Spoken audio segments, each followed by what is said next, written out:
अस्सलाम वालेकुम my dear students. उम्मीद है सब खैरियत से होंगे। तो बच्चों, आज हम एक न्यू टॉपिक स्टार्ट करेंगे, वो है जी इम्पोर्टेंट हॉस्पिटल सर्विसेज।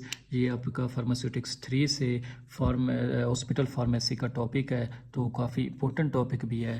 तो बच्चों, सबसे पहले हम देखेंगे कि जी इम्पोर्टेंट हॉस्पिटल सर्विसेज क्या होती हैं। तो आपके हॉस्पिटल्स के अंदर कौन कौन सी सर्विसेज जो हैं प्रोवाइड की जाती हैं। यहाँ पे बच्चों लॉ डिपार्टमेंट नहीं है या लाजा डिपार्टमेंट नहीं लिखेंगे, आप फैसिलिटीज़ लिखेंगे कि जो जनरल हॉस्पिटल्स होते हैं यहाँ पे आपको कौन कौन सी फैसिलिटीज़ प्रोवाइड की जाती हैं। तो 5 तरह के बच्चों ये फैसिलिटीज़ हैं जो आपको जनरल हॉस्पिटल्स प्रोवाइड करते हैं। इसमें आप में सबसे पहले आप में आती है nursing services, dietitian services, pathology services, blood bank services and radiology services. तो ये 5 सर्विसेज हैं, इनको हम शॉर्टली थोड़ा थोड़ा सा डिस्कस करते हैं। तो सबसे पहले जो बच्चों नर्सिंग सर्विसेज है। नर्सिंग सर्विस क्या मुराद है कि जो आपके हॉस्पिटल्स होते हैं, वो हॉस्पिटल्स के अंदर जो भी पेशेंट एडमिट होता है उसको फैसिलिटीज़ करने के लिए, उसको मेडिकल फैसिलिटीज़ देने के लिए हमारे पास नर्सिंग अवेलेबल होते हैं। मेल नर्स भी होते हैं, फीमेल नर्स भी होते हैं। तो जो आपके पेशेंट्स को डील करते हैं, इस तरह की सर्विस को हम क्या कहते हैं जी, नर्सिंग सर्विस कहते हैं। विदाउट नर्सिंग सर्विस कोई भी हॉस्पिटल वर्क नहीं कर सकता। ये वो सर्विस होती है जिसको कौन प्रोवाइड करता है, एक्सपर्ट नर्स। ये वो नर्स होते हैं जो लीगली क्वालिफाइड होती हैं, कॉम्पिटेंट होती हैं और आपके पेशेंट्स को मेडिकल केयर प्रोवाइड करते हैं एंड देयर फैमिलीज। ठीक हो गया कि वो ना सिर्फ पेशेंट को सर्विसेज देती हैं बल्कि उनकी फैमिलीज़ को भी आगाही देती हैं कि आपने पेशेंट को किस तरह से बिठाना है, वॉशरूम कैसे लेकर जाना है, खाना कैसे खिलाना है, तो किस तरह को साफ़ करना है। इस तरह के रिलेटेड जितनी भी इंफॉर्मेशन होती है बच्चों, वो पेशेंट्स की फैमिली को प्रोवाइड करती हैं, वो उनको आप कहते हैं नर्सिंग सर्विसेज। ये बहुत ही इंपॉर्टेंट सर्विस है। सेकेंड जो सर्विस हॉस्पिटल के अंदर, that is called dietetic service. Dietetic का वर्ड निकला है बच्चों खाने से, डाइट से, खुराक से। ये एक बहुत इंपॉर्टेंट फील्ड है और आज के दौर में इस फील्ड के ऊपर बहुत ज़्यादा काम किया जा रहा है। आज के दौर में BS न्यूट्रिशनिस्ट होते हैं जो कि सिर्फ और सिर्फ 4 साल यही पढ़ते हैं कि फूड के बारे में पढ़ते हैं।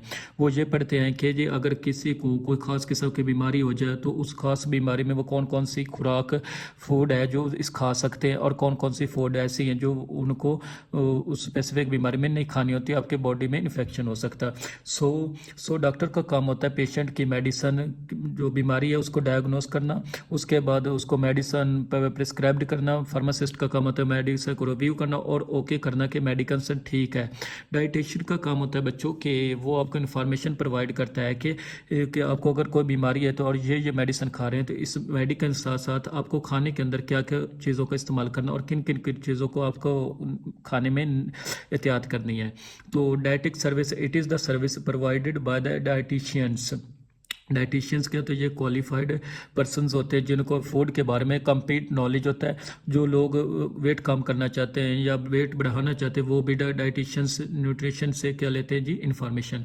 तो they provide the information about food and healthy lifestyle. ये आपको बताते हैं कि अच्छी खुराक खाने से आप अपने लाइफस्टाइल को, अपनी बीमारी को कैसे ख़त्म कर सकते हैं।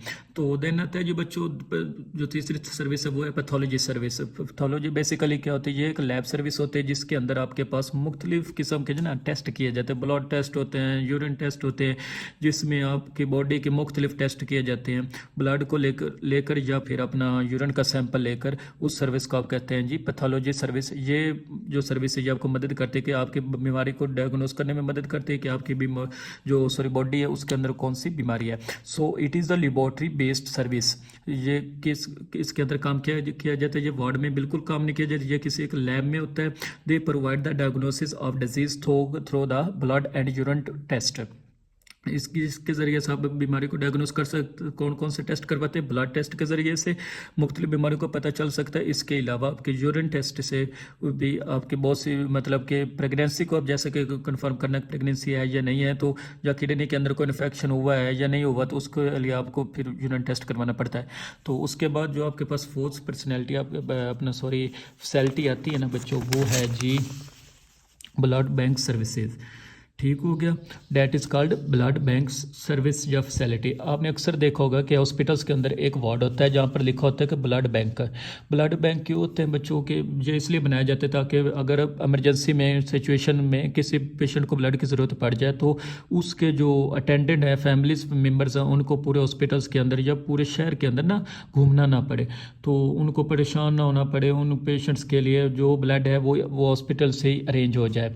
उस सर्विस को आप कहते हैं बच्चों जी ब्लड बैंक सर्विसेज। इस जिसको डॉक्टर डील करते हैं। इसमें आपके पास हर तरह का ब्लड जो है वो इजीली मिल जाता है। उस ब्लड को ठीक से सेव करना, उसके टेम्परेचर को कंट्रोल करना किसका काम होता है जी, इसमें मौजूद डॉक्टर्स का काम होता है। सो ये भी एक लेबोरेटरी बेस्ड सर्विस होती है। ये क्या करते हैं जी, ये स्टोर करते हैं एंड प्रोवाइड द ब्लड को to patient in the hospital. Hospital के अंदर जो भी पेशेंट्स होते हैं उनको अगर ब्लड की ज़रूरत है तो हॉस्पिटल की जो ब्लड बैंक है हॉस्पिटल का सर्विस का उसको उससे मिल जाता है।